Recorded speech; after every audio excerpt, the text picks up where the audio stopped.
अतिशय ही काळीमा फासणारी, लोकशाहीला काळीमा फासणारी ही घटना आहे. म्हणून आम्ही सर्व डॉक्टर या घटनेचा निषेध करतो आणि आम्ही एवढा सन्मानाने, एवढं माणुसकीने आमचं जीव धोक्यात घालून या जनतेचा आमच्या डॉक्टरांची हत्या होती ही अतिशय दुर्भाग्य. जेवढी सेवा देतो त्या सेवेचा अर्थ असा नाही की डॉक्टरावर हल्ला व्हावं आणि त्या आमची डॉक्टर मायमाऊलींना न्याय भेटण्यासाठी आम्ही राष्ट्रीय पातळीवर सुद्धा आंदोलन चालू आहे आणि या देशाच्या सर्वोच्च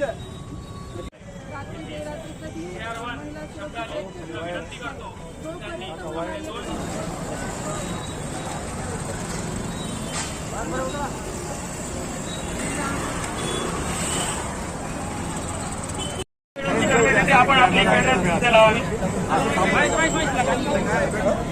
आपण सुरुवात